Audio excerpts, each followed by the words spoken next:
Holly Marie Cantrell. Holly Marie Cantrell, de 40 años, vivió en McAllister, Oklahoma, en 2017. Tuvo 3 hijos y estaba embarazada de un cuarto. El 20 de enero de 2017, Holly fue vista en imágenes de vigilancia dejando su trabajo en el Centro Regional de Salud McAllister alrededor del mediodía para su descanso para el almuerzo. El último avistamiento reportado de Holly ese día fue a las 12:20 del mediodía en un restaurante a unos 7 minutos en coche de su lugar de trabajo. Cuando no volvió al trabajo, se denunció su desaparición. En febrero de 2018, un cazador encontró restos humanos en una parte aislada del área de recreación Cardinal Point de Oklahoma. Los huesos estaban dispersos sobre un área que medía aproximadamente 50 yardas por 50 yardas. Entre los huesos encontrados había un cráneo parcial. La policía también recuperó un sostén y los restos de lo que parecía ser ropa verde. Los restos fueron enviados a la base de datos nacional de ADN de personas desaparecidas y no identificadas en la Universidad del Norte de Texas para su identificación. En febrero de 2020, el sheriff del condado de Pittsburgh, Chris Morris, anunció que los restos descubiertos en 2018 pertenecían a Holly Marie Cantrell. Dijo: "En este punto no tenemos muchas pistas. Vamos a informar a los detectives mañana y trabajar para hacer un arresto para traer justicia para la familia". Tommy Cantrell, el hermano de Holly, publicó un mensaje confirmando la noticia en Facebook. "Odio publicar esto aquí, pero de esta manera podré compartirlo a todos. Me entristece y me pesa el corazón por decir esto, pero tenemos el informe de vuelta de Texas. Los restos encontrados eran de Holly. Por favor, les pido que nos mantengan a todos en sus oraciones a medida que avanzamos". Esto escribió. El 17 de octubre de 2022, Cody Ketchum, de 36 años, fue arrestado en relación con el caso de Holly. Las pruebas encontradas en el teléfono celular de Ketchum a través de la ejecución de varias órdenes de registro dieron como resultado las acusaciones. Ketchum fue fichado en la cárcel del condado de Pittsburgh, donde está detenido con una fianza de $1 millón. Mary Hagg Kelly. Mary Hagg Kelly, de 78 años, vivía en Dallas, Texas. En 1989, una mañana de enero, un miembro de la familia de Mary se detuvo en su casa para ver cómo estaba. Cuando no pudo conseguir casarse para abrir la puerta, temió que pudiera estar enferma o herida, por lo que usó su llave personal para entrar en la residencia. Luego encontró el cuerpo de Mary debajo de su cama y llamó al departamento de policía de Dallas. Los detectives determinaron que faltaban varios artículos de la casa de Mary, indicando que un robo pudo ser el motivo. No había señales de entrada forzada. La oficina del forense del condado de Dallas realizó una autopsia y encontró que Mary había sido estrangulada. Varias personas de interés fueron entrevistadas. Las huellas dactilares que también fueron halladas en la escena del crimen se presentaron para su comparación. En última instancia, las comparaciones revelaron que ninguna de las personas de interés coincidían con las pruebas en la escena del crimen. La información del caso fue enviada al programa de detención de criminales violentos del FBI con la esperanza de encontrar otros casos posiblemente relacionados. Las casas de empeño fueron contactadas en toda la ciudad para buscar objetos robados de la casa de Mary. Sin testigos del crimen y con todas las pistas agotadas, el caso se enfrió.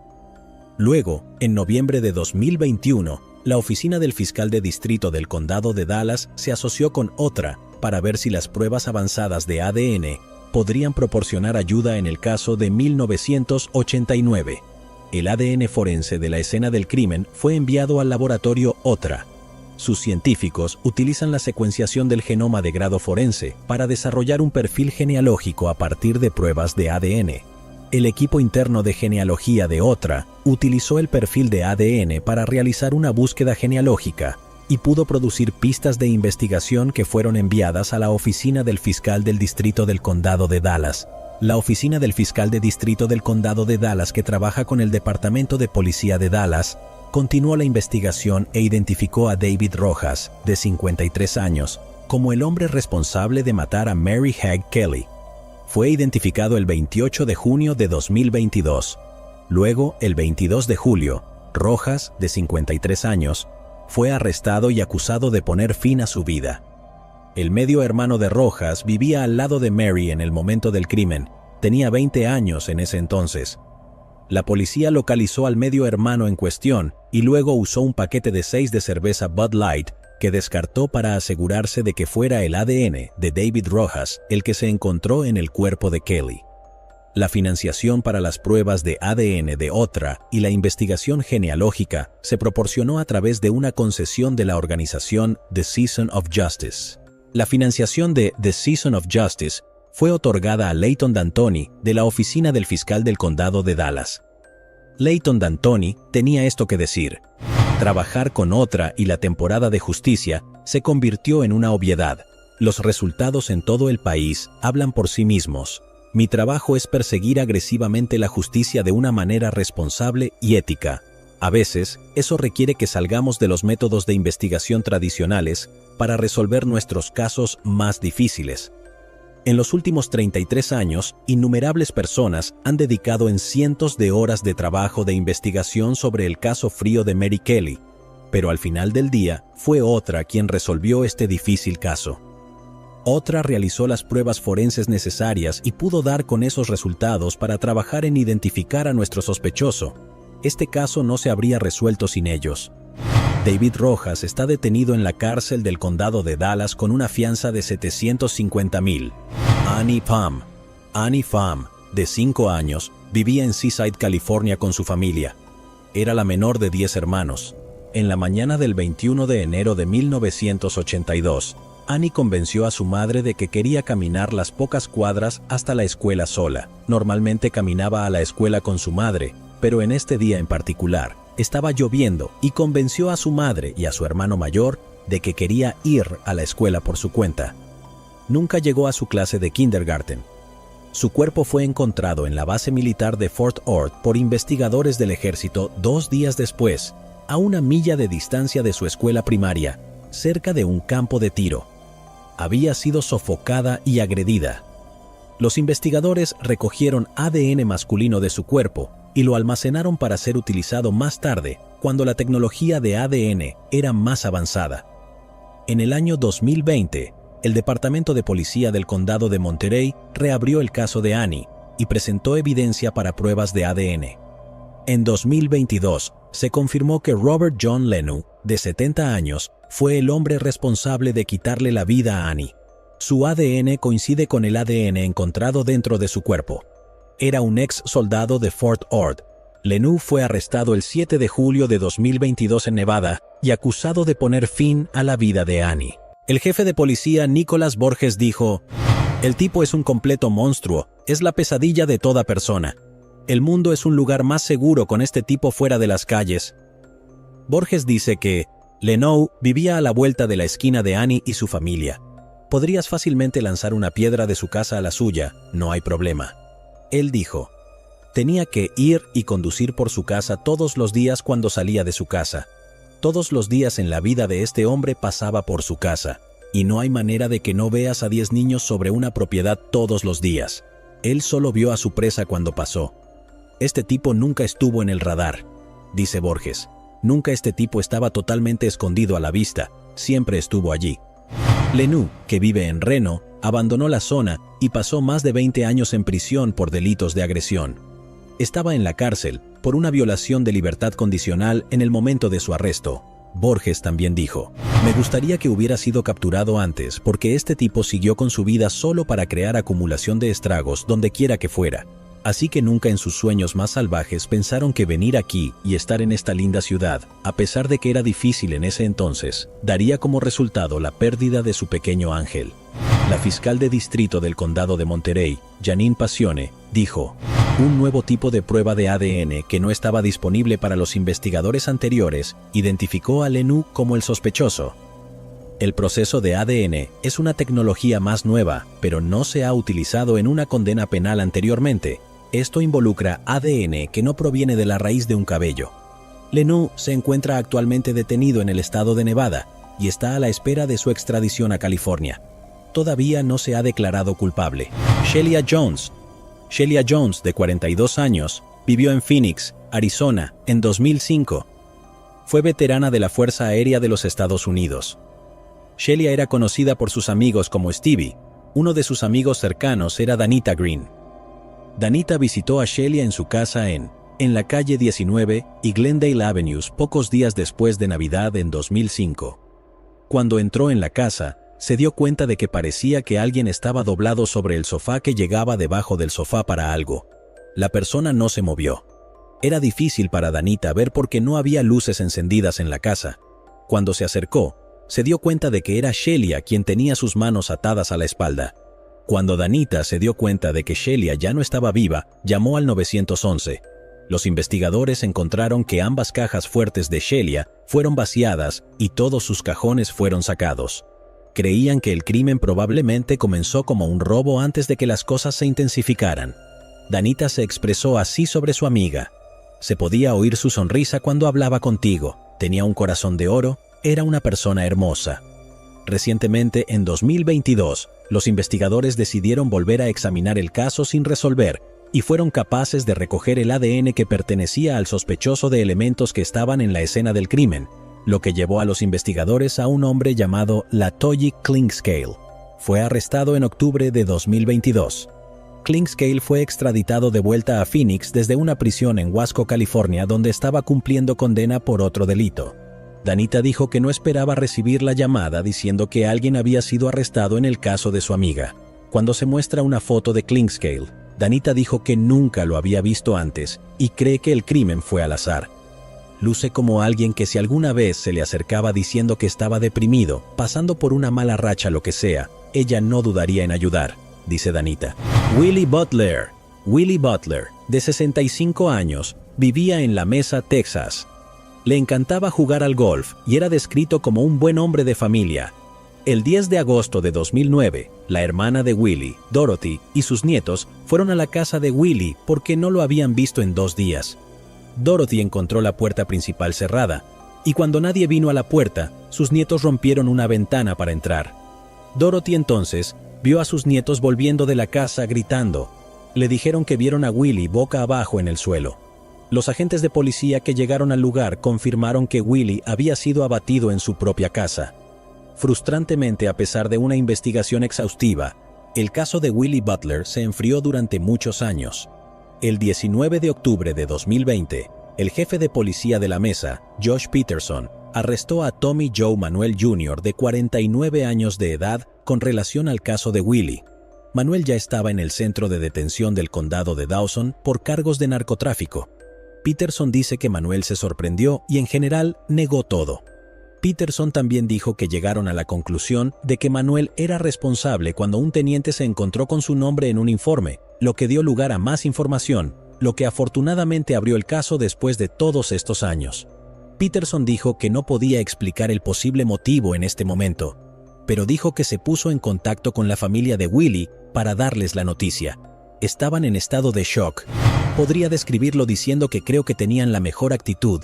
Tal vez habían perdido la esperanza después de todo este tiempo, pero estaban muy agradecidos de que fuéramos capaces de brindarles el cierre que habían querido durante tanto tiempo. El alcalde de La Mesa, Josh Stevens, dijo que conocía bien a Willie. Jugué al golf con él. Cuando te relacionabas con él, sabías que ibas a tener una buena tarde, una sonrisa contagiosa y bastantes risas. Steven dijo, cuando algo como esto sucede en una ciudad de nuestro tamaño, realmente representa un golpe a otro nivel, ya que todos nos conocemos bien. Linda Lois Little. Linda Lois Little vivió en Daytona Beach, Florida, en 1991. Ella era nativa de Carolina del Norte y se mudó a Florida 2 años antes. Linda desapareció después de su turno como camarera alrededor de la 1 de la mañana del 11 de octubre de 1991. Nunca hubo realmente ninguna pista y el caso se enfrió durante mucho tiempo. Luego, en 2020, 53 años de edad, Michael Townsend confesó haber tomado la vida de Linda Little. Ya está cumpliendo una sentencia de cadena perpetua por el asesinato de otra mujer en 2007. Townsend dijo a los investigadores que se encontró con Dios y es por eso que decidió confesar después de todos estos años. Dijo a los investigadores que su padre y su abuelo abusaron de él cuando era niño. Culpó a su madre y a otras mujeres en su vida por no protegerlo. Como resultado, desarrolló un odio hacia las mujeres. Linda y Townsend se conocieron en el bar de un hotel en Daytona Beach. Estaban disfrutando de unas copas y luego, según Townsend, simplemente se quebró. Townsend se negó a proporcionar detalles adicionales sobre dónde se encuentran los restos de Linda. En 2022, los investigadores concluyeron que su confesión era legítima después de investigar los detalles que compartió y fue acusado del crimen. Townsend vivía en Orlando en 1991 y viajaba a Daytona Beach a menudo. La hermana de Linda, Wanda Henson, expresó su gratitud por la confesión y dijo que proporcionaba un cierre. «Sé que esto es una locura», dijo que realmente quiero agradecer a Townsend por dejar saber a la familia lo que sucedió. Lo he perdonado. Para aquellos que se preguntan acerca de la otra víctima de Townsend, aquí hay una visión general rápida. Townsend golpeó a una amiga de la infancia llamada Sherry Carmen el 16 de enero de 2007. Ella estaba en un sofá en la sala de estar de Townsend cuando él la golpeó con un tubo de metal pesado y un martillo. Townsend afirmó que se puso furioso porque ella le dio el SIDA, pero una autopsia reveló que no tenía el virus. Se declaró culpable y fue condenado a cadena perpetua sin posibilidad de libertad condicional. Según los investigadores, había confesado ser responsable de más vidas que las de Linda y Sherry. Siguen investigando para ver si estuvo involucrado en más casos o no. Así que en este momento voy a permitir que la hermana de Linda, Wanda, diga unas palabras si quiere. Realmente aprecio que los medios estén aquí para dejar que nuestro departamento de policía obtenga el reconocimiento que se merecen, y nuestra oficina del fiscal del estado y nuestro departamento del sheriff a través de los años, permaneciendo en este caso, y nunca darse por vencido, y realmente les agradezco a todos. No hay palabras para expresarlo. Claire ha estado ahí desde el principio, y aprecio eso. Y estábamos hablando de las acciones de solo una persona. Necesitamos detener el ciclo. Necesitamos poner más amor y detener el ciclo porque solo fueron las acciones de un hombre las que han afectado a las generaciones. Ahora la nieta de Linda tiene 4 hijos pequeños de su casa que nunca vieron a su abuela, nunca vieron a una bisabuela. Solo tenemos que detener el ciclo, pero realmente aprecio a David Dinardi por haberse quedado en este caso todos estos años y tienes mi amor. Abby Williams y Libby German. Abby Williams, de 13 años, y Libby German, de 14 años, vivieron en Delphi, Indiana, en 2017. Delphi es un pueblo muy pequeño con una población de menos de 3,000 habitantes. Abby y Libby fueron las mejores amigas. Ambas tocaban el saxofón y la banda de la escuela y también jugaron una variedad de deportes, como el voleibol y el softball. Eran muy creativos y disfrutaban de las artes y oficios, la pintura, y se interesó por la fotografía. El 13 de febrero de 2017, Abby y Libby tuvieron el día libre de la escuela. Querían hacer algo divertido y tuvieron la idea de ir al puente Monon High sobre Deer Creek para tomar fotos.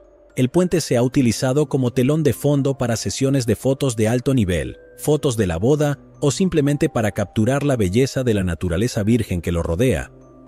A la gente también le gusta ir a pescar, hacer senderismo o simplemente disfrutar del aire libre. La hermana mayor de Libby, Kelsey German, las dejó para que pudieran ir a tomar sus fotos.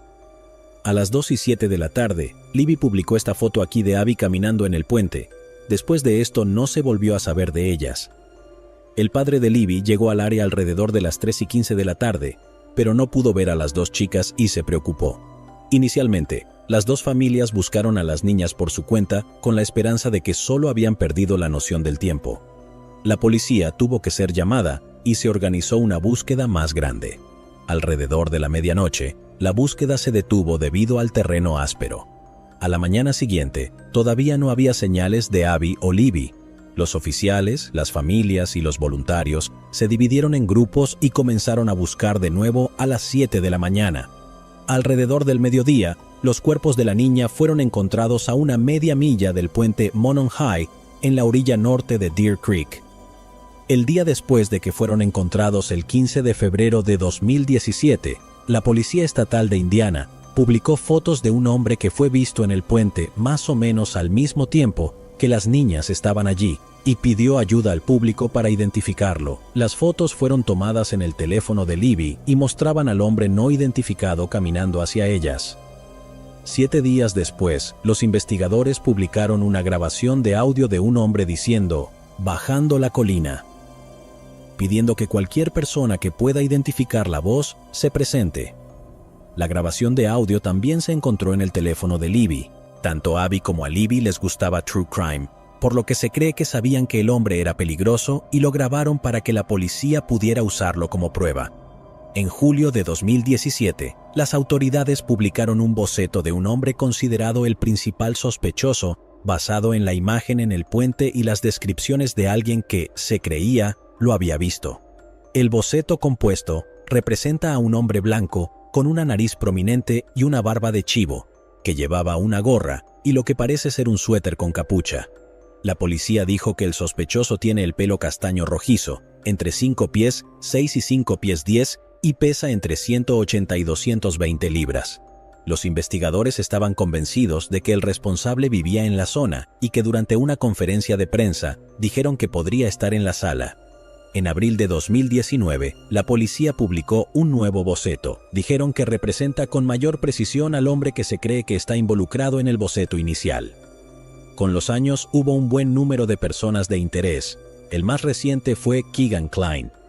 Este perdedor creó perfiles falsos para conocer niñas menores de edad y recibir fotos explícitas. Utilizó imágenes de modelos masculinos y fingió que era guapo, extremadamente rico y que poseía numerosos coches deportivos, cuando la verdad era todo lo contrario. Quiero decir, solo míralo. Los investigadores dicen que Keegan Kline fue uno de los últimos en comunicarse con Libby antes de que ella y Abby perdieran sus vidas. Kline supuestamente hizo planes para reunirse con Libby en el puente donde su cuerpo fue encontrado al día siguiente, pero él negó tener algo que ver con lo que sucedió y no ha sido acusado en relación con el caso Delphi. Luego, el 28 de octubre de 2022, Richard Matthew Allen, de 50 años, fue arrestado y acusado de tomar las vidas de Abby y Libby. Allen trabajaba como técnico de farmacia con licencia en la tienda local de CVS antes de su arresto. Se declaró inocente en su audiencia inicial. La abuela de Libby, Becky Patty, dijo a los periodistas el 31 de octubre, cuando se hizo el anuncio de su arresto por primera vez, que Allen había procesado una vez fotos para su familia en CBS, pero no los acusó. Los carteles, que buscaban información sobre el caso de Abby y Libby, todavía estaban colgados en la ventana de la tienda CBS donde Allen trabajaba cuando fue arrestado. CBS emitió una declaración a raíz del arresto de Allen, diciendo que la compañía está conmocionada y entristecida al saber que uno de nuestros empleados de la tienda fue arrestado como sospechoso en estos crímenes. Estamos dispuestos a cooperar con la investigación policial en todo lo que podamos. El superintendente de la Policía Estatal, Doug Carter, dijo que la investigación se encuentra lejos de estar completa e instó a los miembros de la comunidad a seguir presentando información. Las pruebas contra Allen están selladas para evitar poner en peligro la integridad de su investigación. Se ha programado una audiencia preliminar para el 13 de enero de 2023, con una fecha de juicio fijada para el 20 de marzo de 2023. Aquí hay una foto de Allen sonriendo frente a un boceto policial de sí mismo en diciembre de 2021 en un bar local en Delphi. La hermana mayor de Libby, Kelsey German, quien ha hecho un trabajo increíble creando conciencia no solo sobre el caso Delphi, sino muchos otros, dijo esto en Twitter. Todas las partes son inocentes hasta que se demuestre su culpabilidad. Por favor, no le desees mal a nadie ni condenes a nadie antes de que haya un juicio. En este momento ha habido un arresto, pero la investigación no ha terminado. Sandra Di Felice. Sandra Di Felice, de 25 años, vivía en Las Vegas, Nevada en 1980 con una compañera de piso. Era la madre de una niña de 3 años. El 26 de diciembre de 1980, el cuerpo de Sandra fue encontrado dentro de su casa en el este de Las Vegas. Las pruebas en la escena del crimen sugirieron que había sido ultrajada. El ADN perteneciente a un hombre desconocido fue recogido de su cuerpo por los investigadores y almacenado para ser utilizado en una fecha posterior. Los investigadores interrogaron a un hombre llamado Paul Nuttall. El compañero de habitación de Sandra dijo a la policía que lo vio de pie fuera de la casa más temprano ese día. Nuttall preguntó si podía dormir dentro de la casa, ya que no tenía a dónde ir. La compañera le dijo que no podía permitir eso porque Sandra estaba en la casa y no lo conocía bien. El caso se enfrió y permaneció así durante mucho tiempo, hasta que los detectives lo revisaron en febrero de 2021. Los oficiales volvieron a presentar las pruebas para analizarlas usando nueva tecnología de ADN.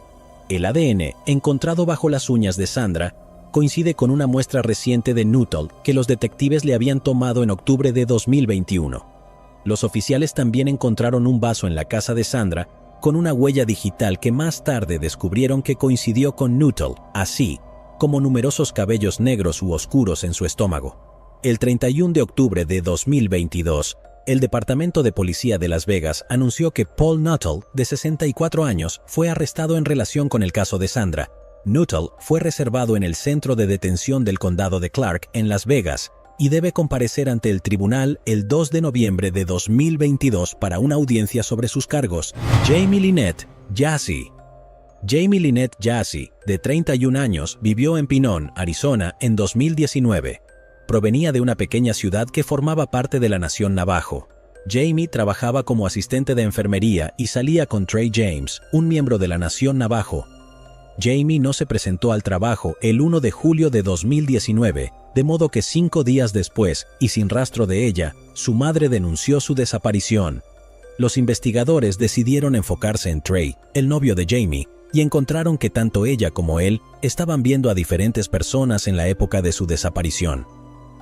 La hermana de él dijo a los detectives que había recibido un mensaje de Facebook de Jamie afirmando que James le había disparado 2 veces, sin aciertos, y la persiguió hasta la casa. El hermano de ella le dijo a las autoridades que él y su novia habían estado bebiendo con Jamie y James la noche anterior a su desaparición. Contó que él había mostrado una pistola negra calibre 45 de 9 milímetros que había recibido por su cumpleaños. Días después de la desaparición de Jamie, James acampó en la casa de su tía. Los familiares denunciaron a los investigadores que estaba en posesión de una pistola y que actuaba de forma agresiva, nerviosa y paranoica. La sangre de Jamie, presuntos productos de limpieza, una pistola, un colchón manchado y casquillos usados fueron encontrados en la casa compartida de la pareja después de 2 registros. Los familiares de él dijeron a los investigadores que calificaban la relación tóxica de la pareja como violencia doméstica. Su hermana y su tía describieron a Trey como abusivo y agresivo con respecto a Jamie, lo que llevó a su desaparición. Los compañeros de trabajo de Jamie también dijeron a los investigadores que ella había estado teniendo problemas con James. Un colega divulgó que Jamie le había enviado una foto de sí misma con un ojo morado el año antes de su desaparición. El padre de James también le dijo a los detectives que su hijo era responsable de la desaparición de Jamie. Durante el interrogatorio, señaló las infidelidades mutuas de la pareja. Supuestamente declaró que su hijo había admitido que había metido la pata y que Jamie había estado jugando con otros chicos. Estos investigadores creían que James había matado a tiros a Jamie en la casa de la pareja en las primeras horas de la mañana del 1 de julio de 2019, después de discutir sobre infidelidad. Sin embargo, sin un cuerpo que probara la culpabilidad de James, fue difícil y el caso se enfrió por un corto tiempo. Luego, en noviembre de 2021, los restos óseos incompletos de Jamie fueron descubiertos en la reserva Hopi, justo al suroeste de Pinon, Arizona. Una autopsia confirmó la sospecha de que Jamie había recibido un disparo mortal con una herida de bala en la cabeza. El tipo fue interrogado por los investigadores en enero de 2022, pero negó nuevamente haber sido áspero con Jamie. Le dijo a los agentes del FBI que la última vez que vio a su novia fue cuando estaban bebiendo en la casa de la pareja con el hermano de ella y su novia. En agosto de 2022, Trey James fue arrestado en relación con el caso de Jamie y fue acusado de quitarle la vida. James, de 30 años, también tuvo que enfrentar 6 cargos adicionales: secuestro, porte de un arma, 2 cargos de asalto por estrangular a una pareja íntima, un cargo de asalto por asfixia a una pareja íntima y un cargo de asalto con un arma peligrosa. El Departamento de Justicia afirmó lo siguiente en una declaración el 5 de agosto de 2022.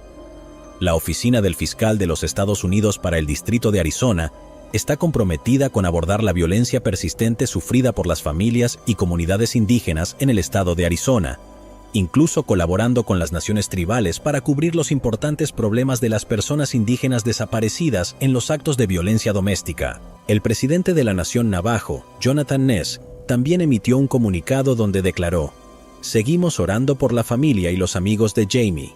Con el reciente desarrollo, esperamos que estemos un paso más cerca de proporcionar un cierre para la familia y que puedan seguir sanando".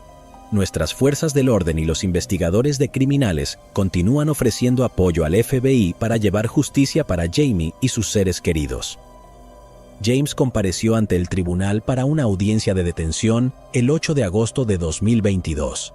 En concreto, un juez ordenó que fuera detenido sin fianza hasta el juicio. Aunque él se declaró inocente según su abogada Roberta McVickers, si acaba siendo condenado, se enfrenta a cadena perpetua. Alfred McMurray. El 30 de agosto de 2010, los diputados de la oficina del sheriff de Broward respondieron a una llamada de un incidente sospechoso en la 386 de la calle 34 al noreste en Oakland Park, Florida. Cuando llegaron, descubrieron a un hombre boca abajo con una herida de bala. La víctima fue identificada como Alfred McMurray. El vehículo de Alfred y otras pertenencias desaparecieron de la casa. Los investigadores pudieron reunir pruebas forenses de la escena del crimen, incluyendo elementos que contenían ADN del culpable. Los detectives realizaron numerosas entrevistas e hicieron pruebas en los artículos, pero no pudieron identificar a un claro sospechoso. La camioneta Toyota Tacoma plateada de 2006 de Alfred, que fue robada, fue encontrada en un complejo de apartamentos de Lauderhill. La madre de Alfred, June McMurray, se expresó de esta manera con respecto a su hijo. De un niño pequeño que nunca conoció a un extraño, todo el mundo era su amigo. La novia de Alfred de 1 año dijo, conocer a Alfred era amar a Alfred. Estaba lleno de vida y amaba a todos a su alrededor. Así que saber que hay gente ahí fuera que ha sido capaz de hacer algo así no es comprensible. Cuando pienso en los pequeños momentos, salir a comer, ir de compras, ya nunca volveré a tener eso con él. Su familia nunca tendrá eso con él. Nos llena de mucha tristeza en este momento. Sé que quien hizo esto como hijo de alguien, quiero que sepan que aunque yo los he perdonado, todavía tienen que pagar por sus acciones. En mayo de 2022, nueva información llevó a los investigadores a identificar a un posible sospechoso, Aaron Michael Dobbins. Una orden de registro para el ADN de Dobbins y las pruebas posteriores encontraron que su ADN coincidía con las pruebas reunidas hace 12 años. Los detectives determinaron que Dobbins vivía en Oakland Park durante el brutal acto y conocía a Alfred a través del compañero de habitación de Dobbins. Los investigadores dijeron que sobre la base de la información reunida y las pruebas reunidas en este caso, creían que Dobbins había sido el responsable de tomar la vida de Alfred. Dobbins fue arrestado en el condado de Hillsborough, Florida, el 22 de septiembre de 2022 y fue extraditado al condado de Broward. Actualmente, está detenido sin fianza en la cárcel principal del condado de Broward. Los investigadores creen que un robo pudo haber sido el motivo, pero también es posible que sean drogas, ya que Alfred era un usuario. Devin Gibson. El cuerpo de Devin Gibson, de 18 años, fue encontrado el 20 de septiembre de 2015, cerca de Sibley Street y Road Rock Drive en Longview, Texas. Una autopsia mostró que Devin tenía 7 heridas de bala en total. Desafortunadamente no hubo pistas reales para los investigadores y el caso se enfrió durante algún tiempo. Recientemente surgieron nuevas pruebas que llevaron a los detectives a detener a Salon Bridges, de 25 años. En octubre de 2022, también vivió en Longview, Texas. Bridges había sido aprisionado en la cárcel del condado de Gregg y fue acusado de tomar la vida del joven Gibson. Aún no sabemos si los dos se conocían y por qué Bridges hizo lo que hizo. Los investigadores no han revelado cuál es la nueva evidencia que los llevó a arrestar a Bridges. En una entrevista del padre de Devin, Demetrius Watson, habló sobre los planes de su hijo antes de que su vida fuese quitada. Mi hijo estaba muy avanzado. Tiene un hermano en Tyler, quien asistía a la escuela en Texas College y jugaba al fútbol universitario a un gran nivel. Había planeado ir a Tyler y estar en esa escuela con su hermano. Mi hijo tenía planes de ser alguien. Quería ir a la universidad. Sandra García. El 30 de septiembre de 2003, el cuerpo de Sandra García, de 51 años, fue encontrado tendido en el suelo de su casa en el sureste de la ciudad de Oklahoma, con sangre seca en la cara. El Departamento de Policía de Oklahoma publicó en Facebook diciendo que Sandra había sido golpeada y apuñalada varias veces en su casa. Lamentablemente, también se reveló que no tenía familiares ni amigos conocidos. La única persona que conoció a Sandra fue su exgerente de la tienda, Melissa Woods, quien dijo: «Una vez que se convertía en tu amiga, ella era verdaderamente tu amiga. Ella te daría la camisa de su espalda». Melissa Woods también dijo que esperaba que la persona responsable de tomar la vida de Sandra fuera encontrada y que se pudiera hacer justicia.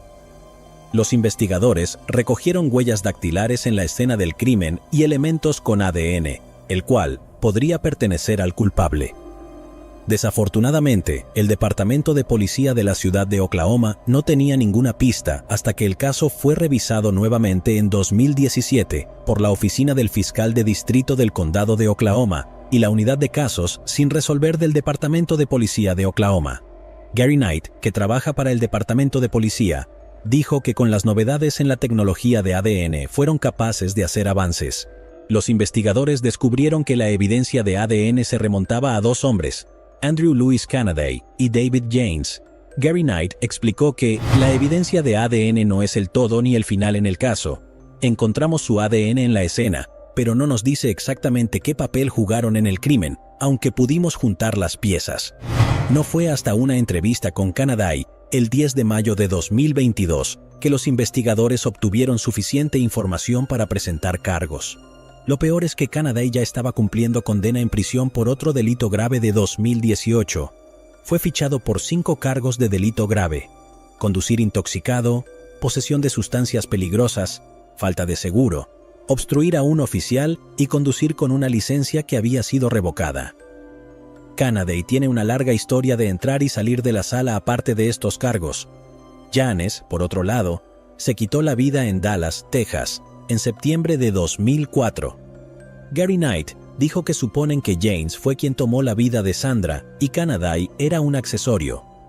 Jessica Pisano, que es la directora de servicios para víctimas de sobrevivientes de homicidios, dijo: "Una de las cosas que realmente me afectó más que no tener amigos o familiares a quienes contactar, es que no pude encontrar una foto de ella en ningún lado. Creo que incluso muestra su tipo de aislamiento y que tal vez las personas que estaban cerca de ella ya habían fallecido". Pisano expresó: "Los casos sin resolver como el de García son difíciles de afrontar para familiares y amigos incluso después de que se resuelvan. Algunas personas ni siquiera sienten que hay un cierre. Es solo un proceso paso a paso y luego, cuando empiezas a hablar de casos que se enfriaron o que han pasado por un largo periodo de tiempo, es aún más estresante para las familias. El caso sin resolver está en desarrollo, sin embargo, le permite a sus seres queridos comenzar el periodo de duelo", prosigue Pisano. Muchas veces, cuando estos casos no se resuelven por un largo periodo de tiempo, las familias ni siquiera pueden llorar adecuadamente. Para muchas personas, esto les trae de vuelta ese primer día en el que se enteraron de que habían perdido a su ser querido, para que su duelo pueda empezar de nuevo, agregó. Además, añadió: "Cualquier persona que esté experimentando la pérdida de un ser querido o esperando a que se resuelva un caso frío, tiene derecho a sentirse devastado, tiene derecho a sentirse enojado, tiene derecho a querer respuestas. Usted no está solo en esto, pero nunca pierda la esperanza, porque solo se necesita una persona o una pieza de evidencia para poder resolver el caso". Gary Knight cerró con lo siguiente: "Para los detectives se siente bien, pero en su mayor parte, lo que les hace sentirse bien al respecto es que proporciona alivio o cierre a la familia de la víctima". Lee Rotatori. Lee Rotatori, de 32 años, era de Nunica, Michigan, y se había trasladado recientemente a Council Bluffs para trabajar en el hospital Jenny Edmondson en junio de 1982, el cual era cercano. Era nueva en la zona y no tenía alojamiento permanente, por lo que se alojó en el hotel Best Western Frontier Motor Lodge durante varias noches. Lee estaba casada con Jerry Stanley Nemke y tenía antecedentes penales. El 29 de abril de 1960 en Chicago, a la edad de 17 años, golpeó fatalmente a Marilyn Duncan, una camarera de 16 años, con un ladrillo. Fue juzgado y condenado por ese delito. Nemke fue condenado a 75 años de prisión, pero solo cumplió una pequeña parte de esa condena. En la mañana del 25 de junio de 1982, el jefe de Lee llamó al hotel porque no había aparecido para su primer día formal de trabajo. Cuando los empleados fueron a revisar su habitación, encontraron su cuerpo y dejaron el resto del trabajo a los investigadores. Descubrieron que había sufrido una sola puñalada en el corazón y que había sido ultrajada. El ADN perteneciente a un hombre desconocido fue recogido de su cuerpo y almacenado para ser utilizado más tarde cuando la tecnología de ADN fuese más avanzada. Ese momento llegaría en 2019. Las autoridades presentaron pruebas de ADN a los laboratorios Nano Parabon en un intento de identificar a un sospechoso. Además, fueron asistidos por el estudiante universitario y genealogista voluntario en Elizabethtown, Eric Schubert. En febrero de 2021, hubo una coincidencia. Thomas Oscar Freeman fue encontrado como el aparente dueño del ADN encontrado en la escena del crimen. La hija de Freeman accedió a dar una muestra de ADN que lo confirmó como el perpetrador. En 2022, fue anunciado por las autoridades y también revelaron que el propio Freeman había sido asesinado por otra persona. Su cuerpo en descomposición fue descubierto el 30 de octubre de 1982. Así pues, se determinó que su cuerpo había sufrido múltiples heridas de bala antes de ser arrojado a una tumba poco profunda. La policía cree que podría ser el marido de Lee, Jerry Nemke, quien tomó la vida de Freeman, pues ya eran conocidos. Nemke falleció en marzo de 2019. George y Catherine Peacock. George Peacock, de 76 años, y su esposa Catherine Peacock, de 73 años, vivían en Danby, Vermont, en 1989. Danby es una pequeña comunidad rural de menos de 1,300 personas situada en las montañas. El 17 de septiembre de 1989, un vecino de los Pavos Reales entró en su casa después de no verlos durante unos días. Encontró el cuerpo de George en la parte inferior de la escalera del primer piso en un gran charco de sangre. Estaba claro que había estado involucrado en una lucha. Catherine fue encontrada boca abajo en el suelo de una de las habitaciones de arriba. Parecía haber sido dominada, sometida y apuñalada sin piedad repetidamente. George era conocido por tener un horario regular. Tenía la costumbre de recoger una copia del Rutland Herald todos los días. Sin embargo, no recuperó su copia el 14 de septiembre de 1989 ni un día después. Esto era algo poco común en él, ya que había sido descrito a la policía como alguien muy estricto con respecto al mantenimiento de sus citas. De hecho, había ido el 14 de septiembre, 3 días antes de que los cuerpos de George y Catherine fueran encontrados. Esto dio a los investigadores una mejor idea de cuándo los habían asesinado. Los investigadores centraron su atención en Michael Anthony Lewis. Estaba casado con una de las hijas de los Peacock y vivía en el centro de Nueva York. El 18 de septiembre de 1989, un día después de que se descubrieran los cuerpos, Lewis y su esposa tuvieron su primera entrevista con los investigadores. En lugar de conducir su coche, habían elegido conducir un coche de alquiler a Vermont. Lewis le dijo a su esposa que le preocupaba que su auto se averiara, a pesar de que solo lo había llevado a dar un largo paseo unos días antes. Dijo a los investigadores que había dejado a su esposa en su trabajo en la mañana del 14 de septiembre a las 8:30 de la mañana. Lewis le dijo a la policía que, al azar, pensó en recuperar algunos tablones de madera que habían almacenado en la casa de los Peacock. También hizo algunos mandados en el área de Syracuse antes de dirigirse hacia Vermont por la autopista alrededor de las 9:30 de la mañana. Lewis se detuvo unas cuantas veces en el camino antes de llegar a Saratoga entre las 1:40 y las 2:10 de la tarde, de modo que descansó allí por un corto tiempo. Le dijo a la policía que se dio cuenta de que estaba demasiado cansado para ir hasta Vermont y decidió volverse. De vuelta en el área de Syracuse a las 6:15 de la tarde, recogió su cheque de pago del servicio de alquiler de coches en el Aeropuerto Internacional de Syracuse-Hancock, donde trabajó. Aproximadamente un mes después de que los cuerpos de los Peacock fueran encontrados, un detective estaba informando a la esposa de Lewis sobre la investigación y le dijo que obtendrían peajes. La detective también mencionó que un coche marrón fue visto en la zona en el momento del crimen, casualmente el mismo color que el coche de la familia de Lewis. La detective se refería a los peajes telefónicos, pero ella asumió que estaban hablando de peajes recaudados en la autopista. Lewis se asustó cuando escuchó esto. Al día siguiente, Lewis salió de su casa con un arma y le dio a su esposa una nota que implicaba que consideraba quitarse la vida. En la carta, dijo que estaba asustado, que no podía dormir ni comer y que la policía no le creería. En una entrevista con la policía el 30 de septiembre de 1989, un investigador le preguntó a Lewis si posiblemente había perdido el conocimiento, si le quitó la vida a los Peacock y si no podía recordar nada. Lewis respondió, sí, He pensado en eso y no he profundizado. El 5 de octubre de 1989, en una entrevista con la policía y su abogado Ed Menken, conocido abogado defensor de Syracuse, Louise abordó una vez más la posibilidad de perder el conocimiento y atacar a los Peacock. El tipo tenía un historial de pérdidas de conciencia y una vez cometió un crimen violento. En 1966, Louise cumplió condena por agredir a una niña de 4 años en Rhode Island. Cuando fue entrevistado por la policía, afirmó que estaba fuera de sí. Durante el interrogatorio del 5 de octubre, dijo que pensó mucho sobre si era posible que haya perdido la conciencia, pero estaba seguro de que no iría a Vermont y los lastimaría. La esposa de Louise había firmado un formulario de consentimiento que permitía a la policía registrar a su Chevrolet Celebrity. Los agentes le informaron que no debía decirle a Louise que el vehículo sería registrado, por lo que no podía destruir ninguna evidencia potencial. Ella trajo el Chevrolet para ser analizado. La policía reunió 17 piezas de evidencia para el examen de laboratorio. Uno de los artículos en la alfombra del piso delantero del lado del conductor parecía tener una pequeña mancha de color marrón rojizo.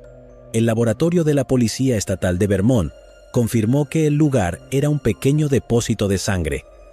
Desafortunadamente, para crear un perfil de ADN, la muestra era demasiado pequeña para la tecnología del momento. En 1992, la sobrina de Louise, Patricia Gannon, dijo a los investigadores que Louise le dijo a ella y a su esposa que había ido hasta Vermont, pero no dijo nada sobre lo que había sucedido.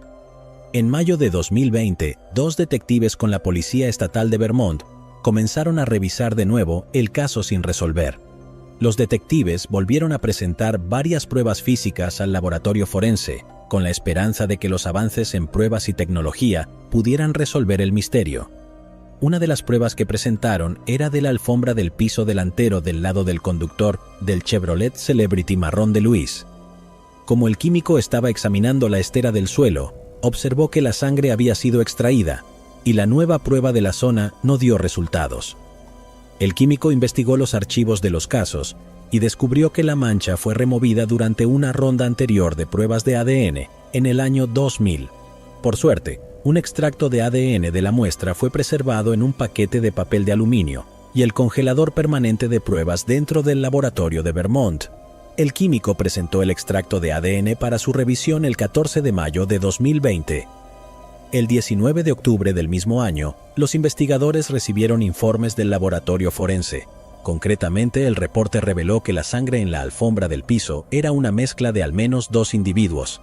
El principal perfil de ADN encontrado en la muestra coincidió con el ADN de George Peacock, según los documentos judiciales.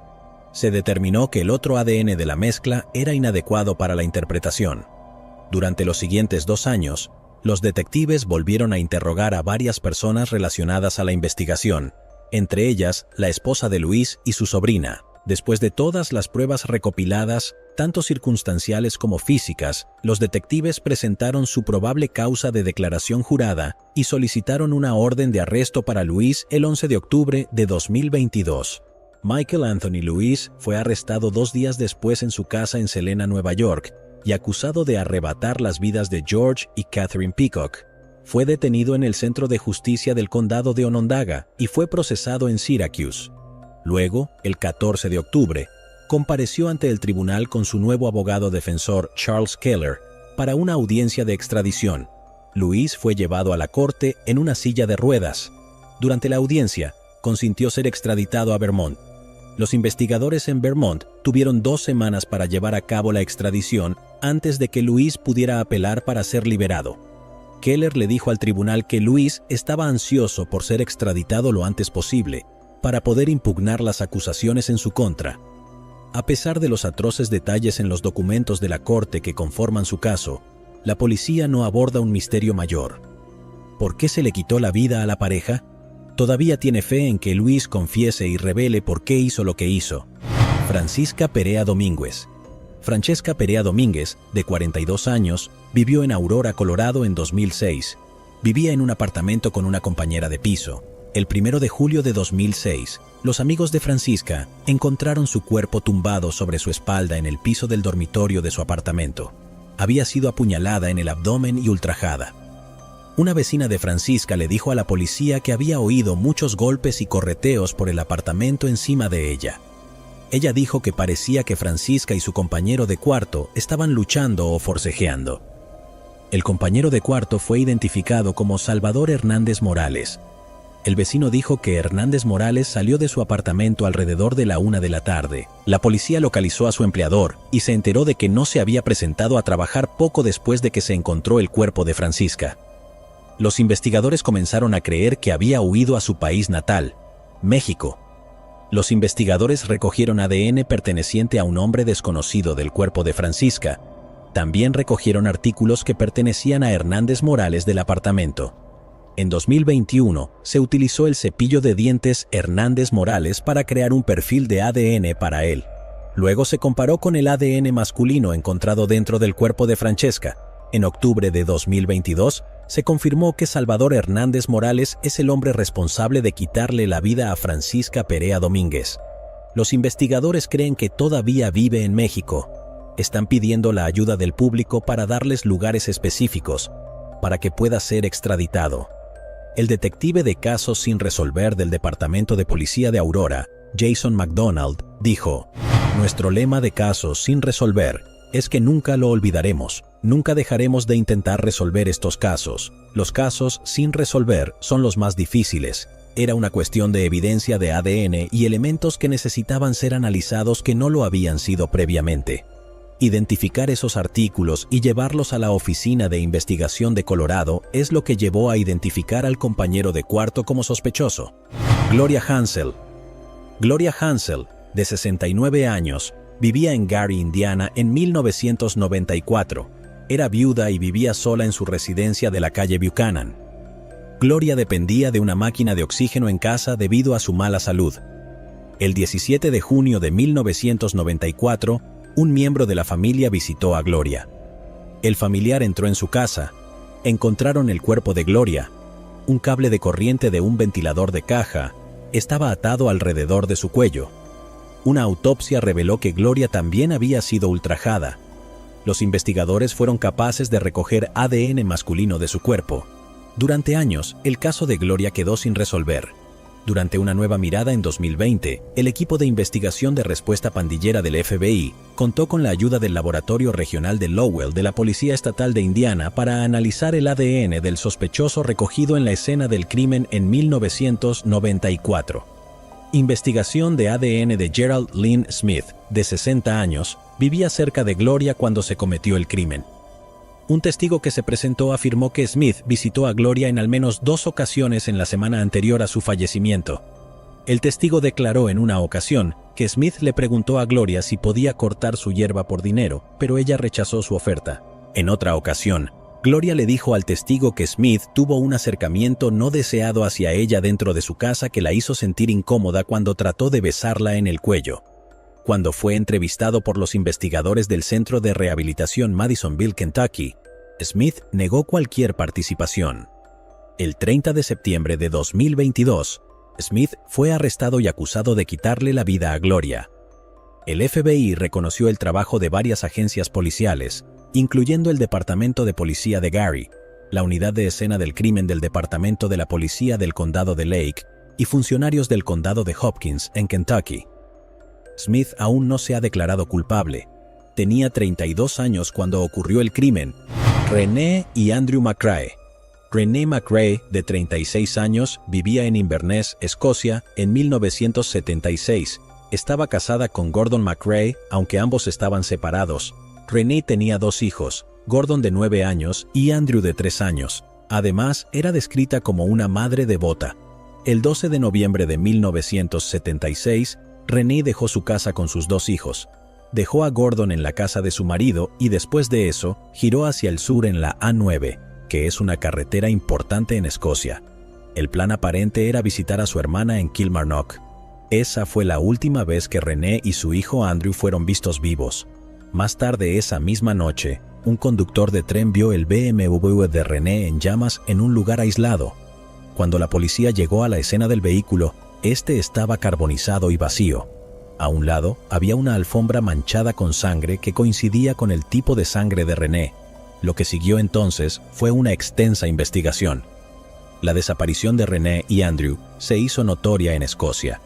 Los investigadores concluyeron que los dos ya no estaban vivos y que el culpable había hecho planes cuidadosos, habiéndose deshecho de los cuerpos sin dejar ninguna pista.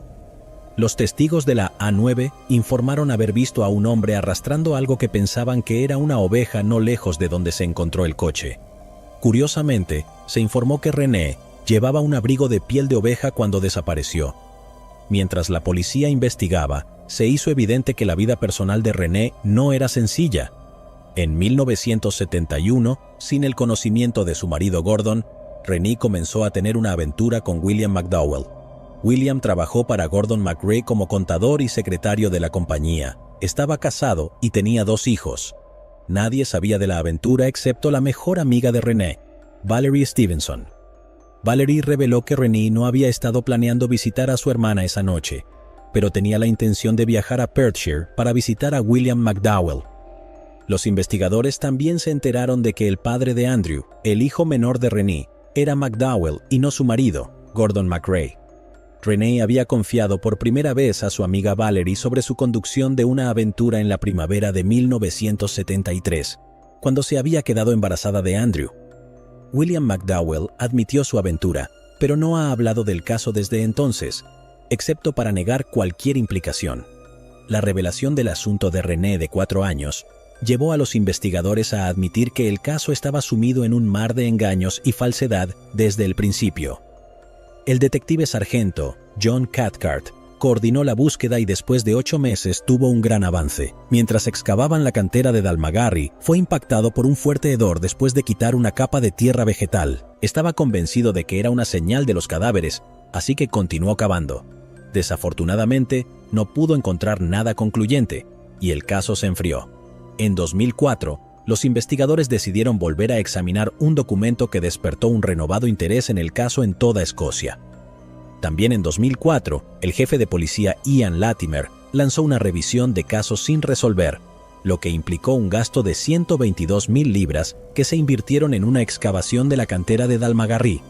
En el transcurso de 3 semanas, se habían excavado 20.000 toneladas de tierra de la cantera y se habían retirado 2.000 árboles. Lo único que se encontró fueron 2 paquetes frescos, ropa de algunos hombres y huesos de conejo. En agosto de 2006, se habían gastado 250.000 libras para volver a investigar el caso. Más recientemente, la investigación se centró en la posibilidad de que los cuerpos fueran enterrados bajo la carretera A9. Una portavoz de la Policía del Norte dijo que después de estudiar las fotografías aéreas tomadas por la Real Fuerza Aérea durante la construcción de la A9, estaban satisfechos de que los cuerpos no estuvieran enterrados bajo la carretera.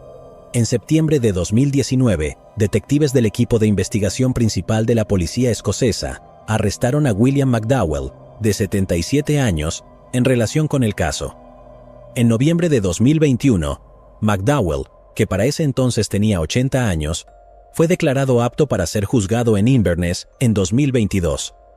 Luego, en septiembre de 2022, más de 45 años después de la desaparición, McDowell fue encontrado culpable de tomar las vidas de Renee y Andrew McRae. Fue sentenciado a un mínimo de 30 años de prisión. Muchas pequeñas pruebas contra él fueron proporcionadas durante el juicio. Un testigo dijo que McDowell fue visto limpiando el maletero de su auto días después de la desaparición de Renee y Andrew. Un criminal convicto dijo que McDowell le pagó en efectivo para rociar a Renee y Andrew con ácido. También se reveló que McDowell había hecho 4 declaraciones a la policía. En una declaración admitió que era responsable, pero más tarde cambió su historia. Otro testigo afirmó que vio a un hombre que resultó ser McDowell en el área donde se encontró el coche en llamas de Renee. El detective inspector jefe, Brian Geddes, quiso decir esto después de la condena. La familia y amigos de Renee y Andrew han esperado décadas por la justicia, y espero que el resultado en la corte hoy les proporcione de alguna forma un cierre. Se han mantenido con absoluta dignidad a través de todo y están muy inmersos en mis pensamientos hoy.